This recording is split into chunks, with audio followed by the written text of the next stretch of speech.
Hello दोस्तों, अटल अध्ययन में आप सभी का स्वागत है। आज हम गुप्त काल का अध्ययन करेंगे। तो चलिए स्टार्ट करते हैं। गुप्त काल का जो टाइम पीरियड है 275 ईस्वी से 550 ईस्वी के बीच माना जाता है। गुप्तों का जो वर्ण था उस पे विद्वानों का अलग अलग तर्क है, अलग अलग मत है। सभी गुप्त के जो वर्ण है, गुप्तों का जो वर्ण है उसको चारों वर्ण विद्वान मानते हैं कि ये चारों वर्ण से संबंधित थे। कुछ विद्वान कहते हैं कि ये क्षत्रिय थे, कुछ विद्वान कहते हैं ये ब्राह्मण थे, कुछ कहते हैं वैश्य हैं, कुछ कहते हैं शूद्र हैं। तो आज हम लोग आगे देखते हैं कि कौन कौन से विद्वान थे जिन्होंने उनको कौन कौन से वर्ण में रखा। तो केपी जायसवाल महोदय थे। केपी जायसवाल महोदय ने गुप्तों को शूद्र वर्ण में माना है, किंतु ये माना नहीं जाता है। लेकिन केपी जायसवाल का जो मत है वो कि गुप्त जो थे वर्ण, उनका जो वर्ण था शूद्र वर्ण था। एलन अल्तेकर, गांगुली दिनेश चंद, अयंगर, रोमिला थापर, आर एस शर्मा गुप्तों को जो वर्ण था उसको वैश्य बताते हैं। तो अगर सबसे इम्पोर्टेंट आर एस शर्मा हो गए, रोमिला थापर हो गए, इन्होंने वर्ण जो गुप्तों का वर्ण था उसको क्या माना है? वैश्य माना है। तो वैश्य कौन कौन माना है? एलर, अल्तेकर, गांगुली दिनेश चंद, अयंगर, रोमिला थापर, आर एस शर्मा। ठीक। तो विष्णु पुराण के अनुसार लोग मतलब विद्वान अलग अलग तरह से देते हैं कि विष्णु पुराण में जैसे शर्मा जो लोग लगाते हैं वो क्या थे? ब्राह्मण थे। वर्मा लगा रहे हैं क्षत्रिय हैं, गुप्त लगा रहे हैं तो वैश्य हैं, दास लगा रहे हैं तो शूद्र हैं। नाम के अंत के आधार पे विष्णु पुराण का एग्जाम्पल देखेंगे, गुप्तों के वर्ण का गुप्तों का वर्ण निर्धारित किया है। गुप्तों को वैश्य बताने वाले तर्क को भी स्वीकार नहीं किया गया अंत में। फिर डॉक्टर गौरीचंद हीरा ओझा, सुधाकर चट्टोपाध्याय, आरसी मजूमदार गुप्तों को क्षत्रिय वर्ण बताते हैं। ठीक। पंचोभ लेख बिहार में प्राप्त हुआ था। सिरपुर लेख छत्तीसगढ़ व जावा से प्राप्त तंत्रिका मंदक ग्रंथ के आधार पर गुप्तों को क्षत्रिय बताया जाता है। तो किस आधार पे डॉक्टर गौरीचंद हीरा ओझा और सुधाकर चट्टोपाध्याय व आरसी मजूमदार ने क्षत्रिय बताया है गुप्तों के वर्ण को? तो वो आप लोग याद रखिएगा। पंचोभ लेख था बिहार का, सिरपुर लेख छत्तीसगढ़ का व जावा से प्राप्त तंत्रिका मंदक ग्रंथ के आधार पर क्षत्रिय बताया गया है वर्णों गुप्तों के वर्ण को। फिर आते हैं एच.सी. राय चौधरी गुप्तों को ब्राह्मण वर्ण का बताते हैं। वह ज्यादातर ही माना जाता है इन्हीं की मत को।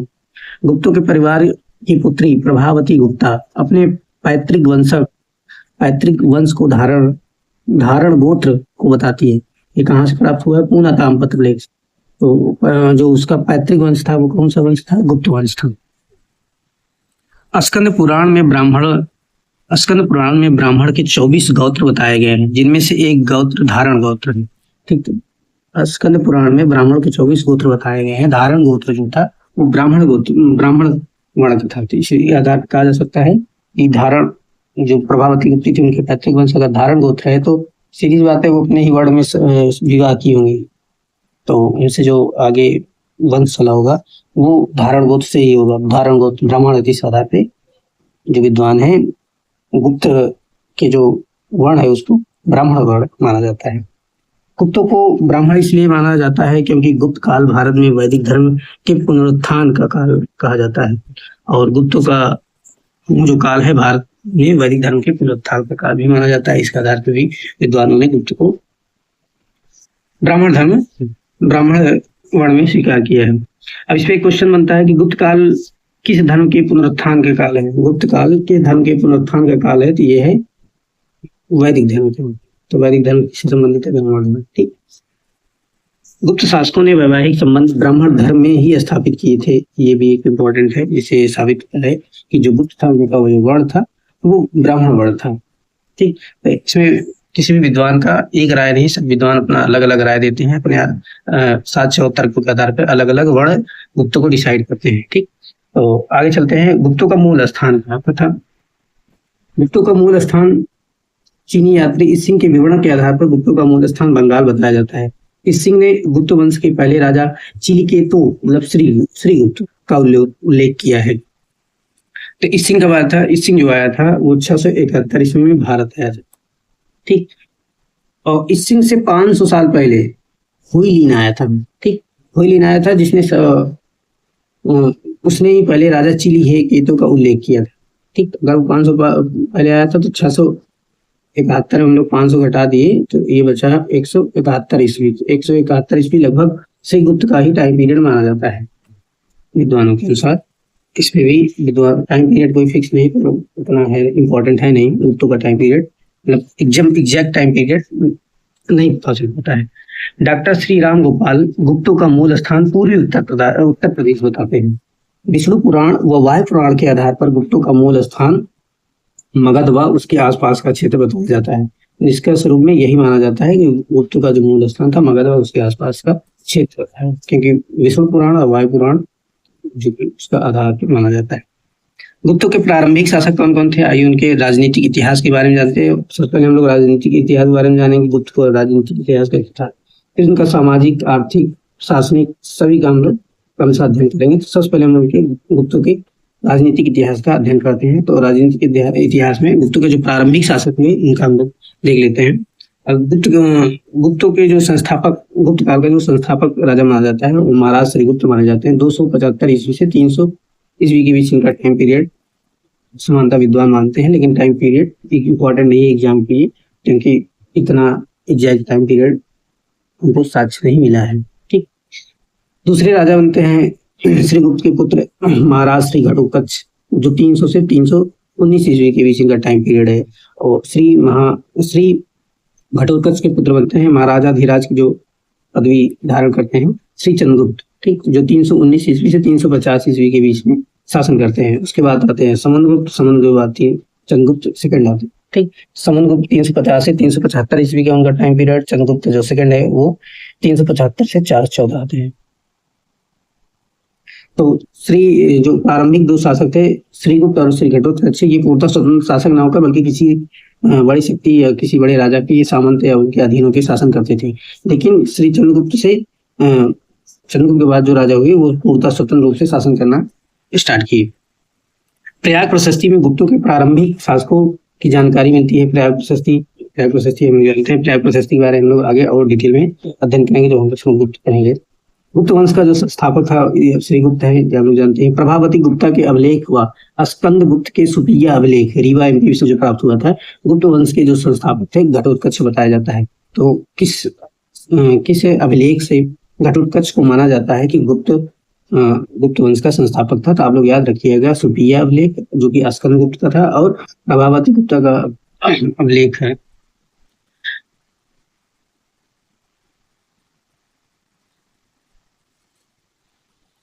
तो सुप्रिया अभिलेख था जो कि स्कंद गुप्त और प्रभावती गुप्ता का अभिलेख था। ठीक, आते हैं हम लोग आगे। चंद्रगुप्त फर्स्ट के गुप्त वंश का वास्तविक संस्थापक जाता है।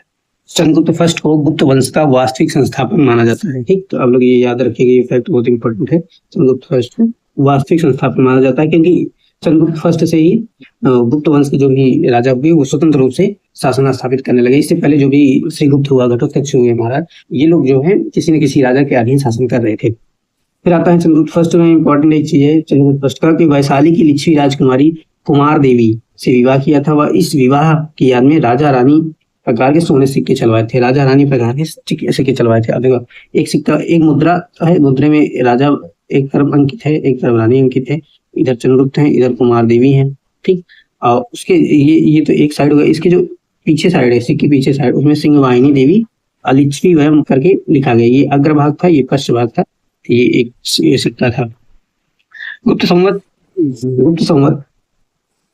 319 ईस्वी से 320 ईस्वी, मतलब 319 गुप्त संवत 319 ईस्वी या 320 ईस्वी के प्रतिपादन का जो श्रेय है वो भी चंद्रगुप्त फर्स्ट को ही दिया जाता है। अब आते हैं जो नेक्स्ट राजा बनता है समुद्रगुप्त पराक्रमण। समुद्रगुप्त पराक्रमण 350 से 350 गुप्त काल में उत्तराधिकारी संघर्ष। उत्तराधिकार के लिए गुप्त काल में संघर्ष हुए। गुप्त काल में उत्तराधिकारी संघर्ष सबसे पहले समुद्रगुप्त हुआ, उसके भाई के साथ संघर्ष हुआ। जो उसका भाई था वो 5 था।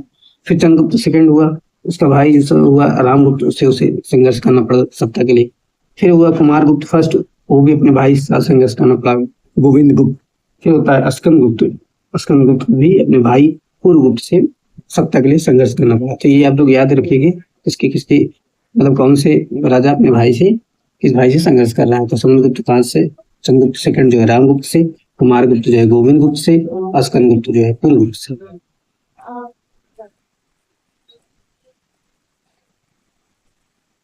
प्रयाग प्रशस्ति से पता चलता है कि समुद्रगुप्त को आसानी से राज्य प्राप्त नहीं हुआ था। फादर हेरास ने सर्वप्रथम बताया कि समुद्रगुप्त को राज्य प्राप्ति के लिए अपने भाई तात के साथ संघर्ष करना पड़ा।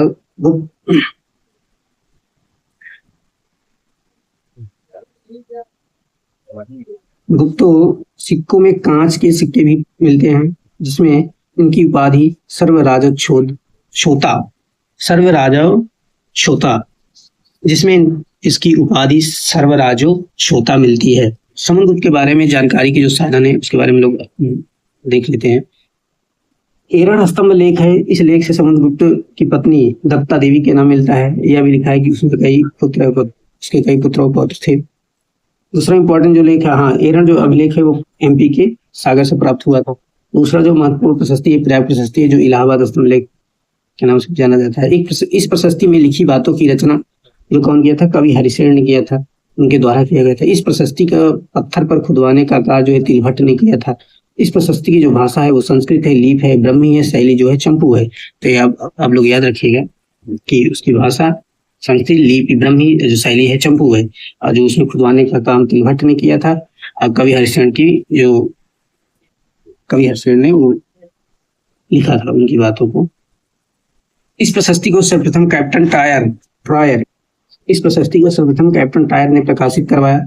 फिर प्रयाग प्रशस्ति को मरणोत्तर लेख बताते हैं, किंतु यह माना नहीं जाता कि मरने के बाद समुद्रगुप्त ने लगवाया था। अशोक के लघु स्तंभ लेख में पहला है सांची, सारनाथ, कौशाम्बी, रुमनदेही व निगलीवा। अशोक ने कौशाम्बी में इसे लगवाया। उसमें अशोक के पहले लेख हैं, उसके बाद समुद्रगुप्त ने उसमें लिखवाया, उसके बाद फिर जहांगीर उसमें लिखवाया। मतलब एक लेख, मान लीजिए एक स्तंभ लेख है जिसमें अशोक ने पहले कुछ उसमें उत्कीर्ण करवाया था। उसके बाद जो शासक हुआ समुद्रगुप्त, उसने उसमें कुछ लिखवाया। फिर जब मध्यकालीन भारत आता है उसमें जहांगीर ने उसमें कुछ अंकित करवाया। तो ये चीज आप लोग याद रखिएगा कि कौशाम्बी का जो लेख है उसमें अशोक का वो लेख था, उसमें समुद्रगुप्त और अशोक, समुद्रगुप्त और बीरबल भी कुछ उसमें अंकित करवाया था। बीरबल के बाद जहांगीर ने अंकित करवाया था। तो इसमें 4 लोगों का है। सबसे पहले अशोक हो गया, फिर समुद्रगुप्त हो गया, बीरबल हो गया, उसके बाद जहांगीर हो गया। अकबर के समय इस लेख को इलाहाबाद के किले में लाया गया। तो यही जो लेख है इसी को इलाहाबाद में लाया गया, इलाहाबाद किले में लगाया गया। इसी को जब प्राप्त किया गया, ये आगे चलकर प्रयाग प्रशस्ति नाम से जाना जाता है।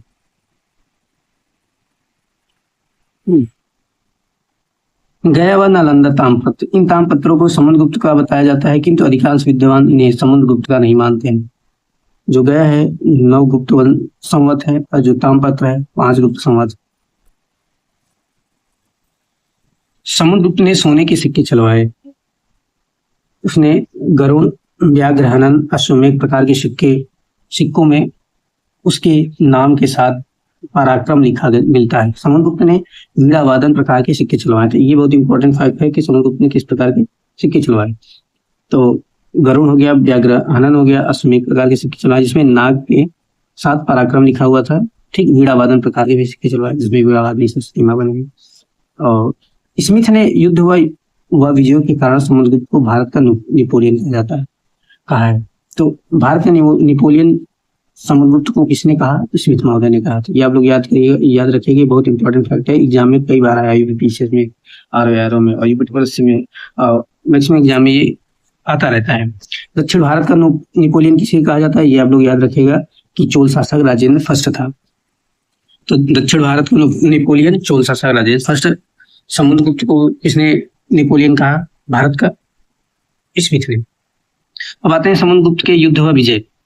पहला युद्ध है आर्यावर्त का प्रथम युद्ध। इसमें प्रयाग प्रशस्ति के 13वीं व 14वीं पंक्ति में इसका उल्लेख मिलता है। इस युद्ध में समुद्रगुप्त ने अच्युत नागसेन, गणपति नाग को पराजित किया, कोतुकुल में उत्पन्न होने वाले राजा को दंडित किया, वह पुष्पपुर में उत्सव बनाया। पुष्पपुर कहाँ है? पाटलिपुत्र के शब्द में यूज किया जाता है पुष्पपुर। मनुस्मृति में लिखा है कि हिमालय पर्वत से लेकर विंध्य पर्वत तक का क्षेत्र व पूर्वी समुद्र से लेकर पश्चिमी समुद्र तक का क्षेत्र आर्यावर्त कहलाता था। ठीक, तो हम आप लोग को यहाँ पे मैप दिखेगा।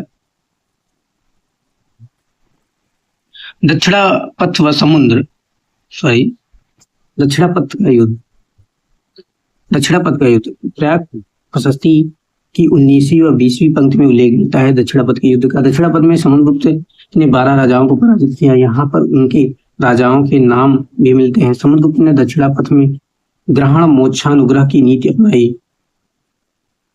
सिल्वा सिल्वा सिल्वा लेवी समुद्रगुप्त ने दक्षिणापथ के अभियान का कारण बताते हैं कि वह दक्षिण के बंदरगाहों पर नियंत्रण रखना चाहता था ताकि भारत का व्यापार अन्य देशों के साथ निर्बाध रूप से चलता रहे, इसलिए वह दक्षिणापथ का अभियान किया था। तीसरा है आर्यावर्त का द्वितीय युद्ध। प्रयाग प्रशस्ति की 21वीं पंक्ति में उल्लेख मिलता है। इस बार समुद्रगुप्त ने 9 राजाओं को पराजित किया। समुद्रगुप्त ने आर्यावर्त में जो नीति अपनाई उसे प्रसाभोद्धारण कहा जाता है, जिसका अर्थ है राजाओं को पराजित करने के बाद उनके राज्य पर अधिकार कर लेना। आर्यावर्त के युद्धों में राजाओं के नाम मिलते हैं, उनके राज्यों के नहीं। राजाओं का नाम मिलता है लेकिन राज्य कहाँ, ये कौन सा राज्य है ये नहीं मिलता है। 7वीं पंक्ति में नागसेनों के युद्ध का वर्णन है प्रयाग प्रशस्ति के। सीमावर्ती राज्यों की विजय प्रयाग प्रशस्ति की 22वीं पंक्ति में उल्लेख है। पूर्वी सीमा के राज्य राजतंत्रात्मक राज्य थे। समतट बांग्लादेश के तटीय भाग था। दोआब बांग्लादेश के केंद्रीय भाग था। कामरूप असम था। का नेपाल पुर्तपुर। पश्चिमी सीमा के राज्य गणतंत्रात्मक राज्य थे। पश्चिमी सीमा में 9 गणतंत्रात्मक राज्य थे। 9 गणतंत्रात्मक राज्य कौन थे? मालव, यौधेय, अर्जुनानय, मद्रक, अभीर, राजुनिक, सनकानी, काक, खरपारी। भारत में गणतंत्रात्मक राज्यों को नष्ट करने की जिम्मेदारी समुद्रगुप्त पर डाली जाती है। जो गणतंत्रात्मक राज्य जो खत्म हुए उसकी जो जिम्मेदारी है वो समुद्रगुप्त पर डाली जाती है। सीमावर्ती राज्यों में के प्रति समुद्रगुप्त ने सर्वकरदान, आज्ञाकरण व प्रणामगमन की नीति अपनाई। विदेशी राज्य प्रयाग प्रशस्ति के 23वीं व 24वीं पंक्ति में उल्लेख मिलता है विदेशी आक्रमण का। विदेशी राज्यों में समुद्रगुप्त ने कुषाणों, शकों व मरुदंडों, श्रीलंकाई व कई द्वीपों पर नियंत्रण स्थापित किया। समुद्रगुप्त के समकालीन कुषाण शासक कीडार व लंका शासक मेघवर्ण बताया जाता है। विदेशी राज्य समुद्रगुप्त के समक्ष आत्मनिवेदन करेंगे, अपनी कन्या दान देंगे व अपने राज चिन्ह में गुप्तों के राजकीय चिन्ह गरुड़ अंकित करवाएंगे। समुद्रगुप्त की विजयों का उद्देश्य धाड़ी बंद है, मतलब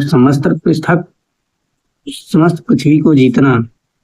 धाड़ी बंद उसका उद्देश्य था कि पूरी पृथ्वी को जीतना है। इसलिए भारत का नेपोलियन स्मिथ ने बोला समुद्रगुप्त व अश्वमेध यज्ञ। प्रमाण में कहा मिलता है समुद्रगुप्त ने अश्वमेध यज्ञ करवाया।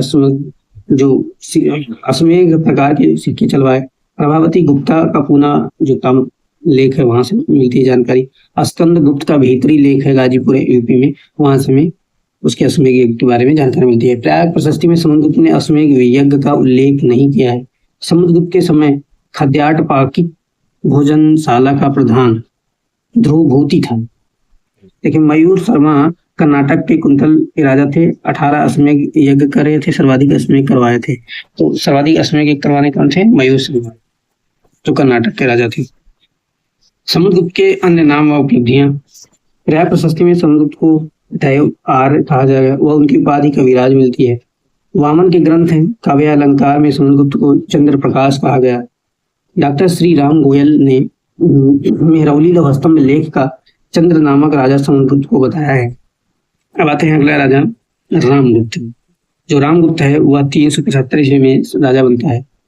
विशाखदत्त के ग्रंथ देवी चंद्र गुप्तम से पता चलता है कि रामचंद्र के बारे में। समुद्रगुप्त व चंद्रगुप्त द्वितीय के बीच का एक कायर शासक रामगुप्त हुआ, जो समुद्रगुप्त का बड़ा पुत्र व चंद्रगुप्त सेकंड का बड़ा भाई। तो जो समुद्रगुप्त है, समुद्रगुप्त के 2 बच्चे हुए। एक हुआ रामगुप्त जो बड़ा था। रामगुप्त जो छोटा था वो क्या था? चंद्रगुप्त सेकंड। तो चंद्रगुप्त सेकंड हुआ। तो ये रामगुप्त जो है वो कायर शासक माना जाता है। रामचंद्र व गुणचंद द्वारा लिखित नाट्य दर्पण में रामचंद्र व गुणचंद द्वारा लिखित नाट्य दर्पण में देवी चंद्रगुप्तम के अंश मिलते हैं, जिनसे कायर शासक रामगुप्त की कहानी का पता चलता है। जो ये नाट्य दर्पण है उसमें क्या कहानी मिलती है? जो समुद्रगुप्त थे उसके 2 पुत्र हुए, एक बड़ा पुत्र हुआ रामगुप्त, छोटा पुत्र हुआ चंद्रगुप्त सेकंड। तो जो रामगुप्त है वो राजा था उस समय, शक ने आक्रमण किया, वो रामगुप्त हार जाता है तो ये क्या करता है कि इनसे समझौता करता है शकों से और अपनी पत्नी को छोड़ देता है, शकों को दे देता है। इस बात से चंद्रगुप्त सेकंड बहुत नाराज हुआ और उसने अपने भाई को मार डाला। उसके बाद फिर वो शकों पे आक्रमण करता है और जाकर अपने भाभी को वहां से छुड़ा के लाता है। अच्छा, वो शकों पे आक्रमण करने के लिए स्त्री का रूप धारण करके शकों पे आक्रमण किए थे चंद्रगुप्त सेकंड ने। तो ये हम लोगों को कहानी मिलती है नाट्य दर्पण से। ये कहानी हम लोगों को कहानी मिलती है नाट्य दर्पण से। सर्वप्रथम 1924 ईस्वी में राखालदास बनर्जी ने रामगुप्त को इतिहासता का निर्धारण किया। इतिहास के कई अन्य ग्रंथों में रामगुप्त वाली कहानी थोड़ा हेर फेर के साथ मिलती है। हरिश्चंद्र बाणभट्ट, हर्षचरित का टीका, शंकरार्य, भोज परमार का ग्रंथ श्रृंगार प्रकाश, राजशेखर का ग्रंथ काव्य मीमांसा, पुरातात्विक साधनों में भी रामगुप्त वाली कहानी का उल्लेख मिलता है। राजपूत शासक अमोघ वर्ष का संजन लेख में इस कहानी का उल्लेख मिलता है। राजपूत शासक गोविंद चतुर्थ के कैम्बे व सांगली लेख में भी रामगुप्त वाली कहानी का हमें वर्णन मिलता है। एमपी के जो गुप्त दुर्जनपुर लेख है, इस लेख में जो रामगुप्त है उसे जैन धर्म का अनुयायी बताया जाता है। एमपी के भिलासा व एरन से रामगुप्त के तांबे के सिक्के वो प्राप्त हुए। अब आते हैं चंद्रगुप्त सेकंड जो शासक बनता है रामगुप्त की हत्या करने के बाद, और वो विक्रमादित्य के नाम से भी जाना जाता है। 375 ईस्वी से 412 ईस्वी इसका शासनकाल माना जाता है। पिता जो है समुद्रगुप्त है, माता जो है दत्ता देवी है, एरणावलेख से उल्लेख मिलता है। भाई जो है रामगुप्त है, पत्नी है ध्रुव देवी है। चंद्रगुप्त सेकंड के बारे में जानकारी का और से साधन है उसके बारे में हम लोग अध्ययन कर लेते हैं। जैसे मथुरा लेख हुआ जो 61 गुप्त संवत में लिखा गया, यह चंद्रगुप्त के शासन का प्रथम अभिलेख है। इस लेख में हमें पहली बार गुप्त संवत 61 का उल्लेख मिलता है। इस लेख में लिखा है कि यह लेख चंद्रगुप्त के राजस्व के 5 वर्ष बाद लगवाया गया। मथुरा लेख में शैव धर्म के पशुपत संप्रदाय के आचार उदिताचार का नाम मिलता है। तो ये हुआ मथुरा लेख। ठीक, अब आते हैं सांची लेख। सांची लेख में यह चंद्रगुप्त द्वितीय के शासनकाल का अंतिम लेख है। इसमें 93 गुप्त संवत का उल्लेख मिलता है। इस लेख में चंद्रगुप्त द्वितीय का परिणाम देवराज मिलता है। इस लेख में सांची को काकनाद वाट कहा गया है। इस लेख में चंद्रगुप्त द्वितीय के बौद्ध सेनापति अम्रकारदक का भी नाम मिलता है। आते हैं अगला गुप्त लेख है जो उदयगिरी गुप्त लेख है। इसमें चंद्रगुप्त सेकंड के शासनकाल को दो लेख प्राप्त हुए हैं। इस लेख में चंद्रगुप्त के युद्ध मंत्री शैव वीर सेन का उल्लेख मिलता है। दूसरे लेख में चंद्रगुप्त सेकंड के सामंत संकानिक महाराज का नाम मिलता है जो वैष्णव धर्म को मानने वाले बताए जाते थे। अब आते हैं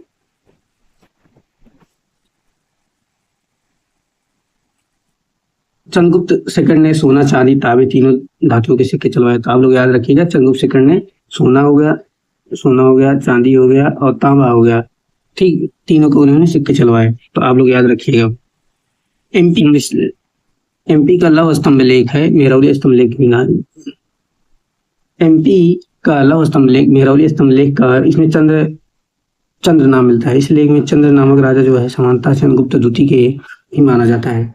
एमपी का जो लौह लेख है इसमें चंद्रगुप्त नामक राजा की उपाधि को 7 पंक्तियों में इसका उल्लेख मिलता है।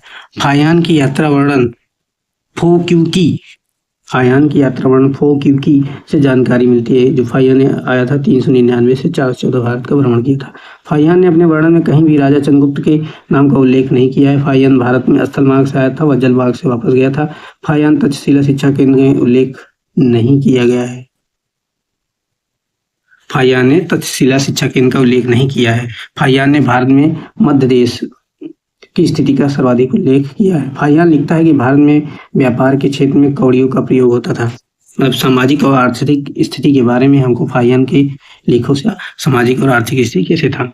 अब आते हैं चंद्रगुप्त द्वितीय का वैवाहिक संबंध है, उसने किस प्रकार से वैवाहिक संबंध स्थापित किए। चंद्रगुप्त सेकंड का विवाह नागवंशी की राजकुमारी कुबेर नागा से हुआ। इस विवाह से प्रभावती गुप्ता का जन्म हुआ।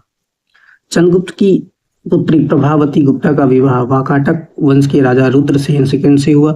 यह वैवाहिक संबंध राजनीति से प्रेरित माना जाता है। वाकाटक महाराष्ट्र विदर्भ में राज्य करते थे। गुजरात में शकों की शक्ति को चंद्रगुप्त नष्ट करना चाहता था, इसलिए वाकाटकों की सहायता की उसे जरूरत थी, इसलिए उसने अपनी पुत्री का प्रभावती का विवाह किया। ये मोस्ट इंपॉर्टेंट है, आप लोग याद रखिएगा कि प्रभावती जो उसकी पुत्री थी उसका विवाह कहाँ हुआ है? रुद्रसेन सेकंड, जो वाकाटक का राजा था। अब आते हैं तालगुंडा अभिलेख से हमें पता चलता है कि कुंतल मतलब कर्नाटक की कादम्ब वंशी राजा काकुस्थवर्मन ने अपनी पुत्री के साथ विवाह गुप्त आदि वंशों में किए थे। चंद्रगुप्त सेकंड व शक-विजय, मोस्ट इंपॉर्टेंट है ये, ध्यान दीजिएगा आप लोग। प्रत्यक्ष प्रमाणों से चंद्रगुप्त की शक विजय का पता नहीं चलता है। अप्रत्यक्ष प्रमाणों के आधार पर कहा गया है कि चंद्रगुप्त सेकंड ने शक विजय की थी। शक विजय के जो प्रमाण मिलते हैं वो सांची लेख, उदयगिरी गुफा लेख। अनुश्रुतियों में चंद्रगुप्त को शाकाहारी कहा गया है। क्या कहा गया है? शाकाहारी। चंद्रगुप्त सेकंड ने शक राजाओं के सिक्कों की नकल पर चांदी के सिक्के चलवाए थे। चंद्रगुप्त सेकंड ने शक शासक रुद्र सिंह तृतीय को पराजित किया था। किसे पराजित किया था? रुद्र सिंह तृतीय को। चंद्रगुप्त द्वितीय ने शक विजय के बाद पाटलिपुत्र के अलावा अवंती को अपनी दूसरी राजधानी बनाया। तो आप लोग याद रखिएगा कि पाटलिपुत्र के बाद उसने अवंती को अपनी दूसरी राजधानी बनाया चंद्रगुप्त सेकंड ने। अब आते हैं चंद्रगुप्त सेकंड के जो दरबार में 9 रत्न या 9 विद्वान थे, उनके बारे में हम लोग जान लेते हैं, जो कि मोस्ट इंपॉर्टेंट है और इनकी कुछ रचनाएं भी हैं इन विद्वानों को, जिसे हमें याद रखना चाहिए, बार बार एग्जाम में पूछे जाते हैं। तो सबसे पहले जो विद्वान थे वो हैं कालिदास। तो आइए हम लोग कालिदास के बारे में, उनकी कुछ इंपॉर्टेंट पुस्तक मतलब रचना के बारे में जानते हैं। जैसे उनके जो खंड काव्य है ऋतु संहार हैं और मेघदूत हैं। महाकाव्य जो है कुमार संभव व रघुवंश है। नाटक हो गया मालविकाग्निमित्रम, विक्रमो वर्षियम व अभिज्ञान शकुंतलम। कालिदास का प्रथम रचना ऋतु संहार मानी जाती है। उनकी सर्वश्रेष्ठ महाकाव्य रघुवंशम मानी जाती है। उनका प्रथम नाटक मालविकाग्निमित्रम माना जाता है और जो उनकी सर्वश्रेष्ठ रचना मानी जाती है वो अभिज्ञान शकुंतलम मानी जाती है।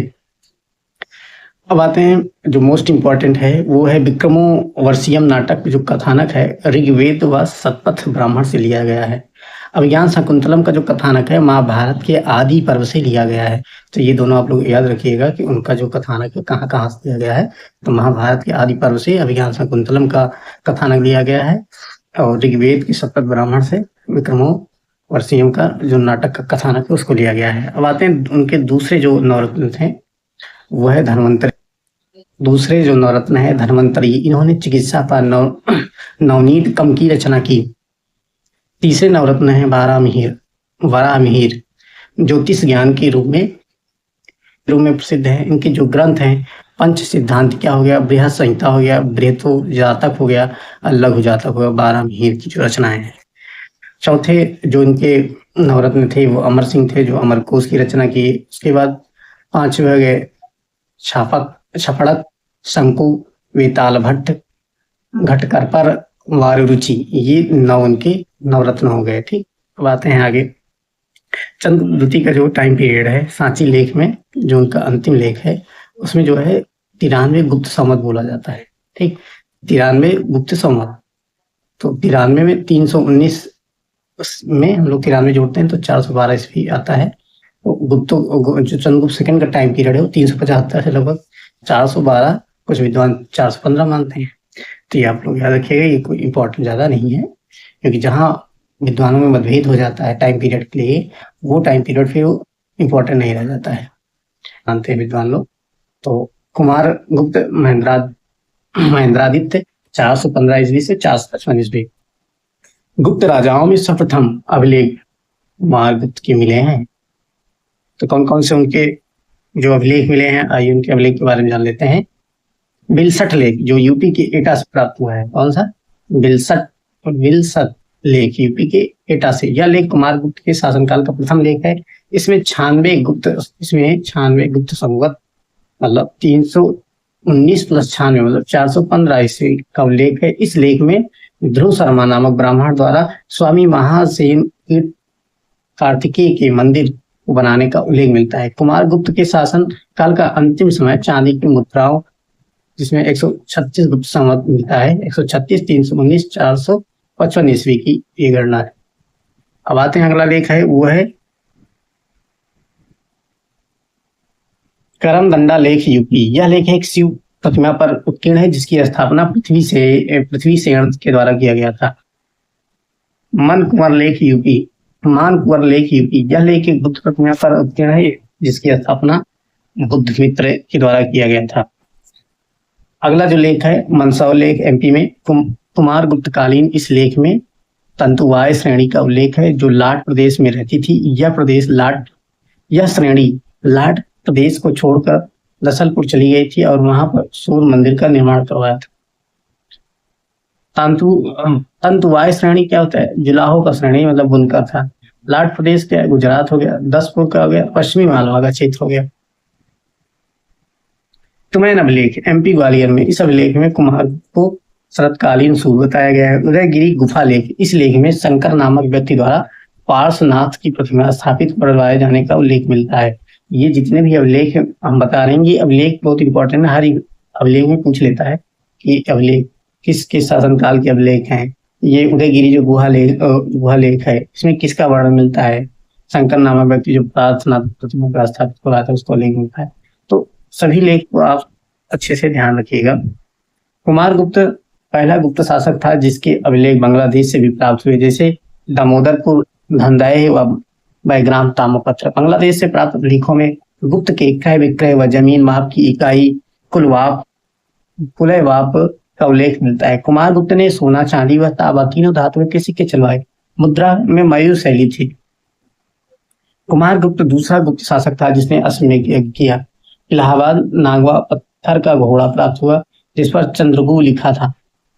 गुप्त शासकों में सर्वाधिक शांति का काल कुमार गुप्त का माना जाता है। हमें कुमार गुप्त के विजयों का उल्लेख नहीं मिलता है। कुमार गुप्त के अंतिम समय में पुष्यमित्र नामक जाति का आक्रमण हुआ जिसे स्कंदगुप्त ने पराजित कर दिया। वायु पुराण के अनुसार नर्मदा नदी के तट पर मेकल नामक स्थान पर यह जाति रहती है। तो इस प्रकार हम लोग आज यहीं पे ये सेशन खत्म करते हैं। अगले सेशन में हम इसके आगे अध्ययन करेंगे। चलिए धन्यवाद, और वीडियो को लाइक शेयर सब्सक्राइब करते जाइए और सपोर्ट करते जाइए ताकि हम अधिक से अधिक मोटिवेट हों और अधिक से अधिक वीडियो बनाएं। Thank you.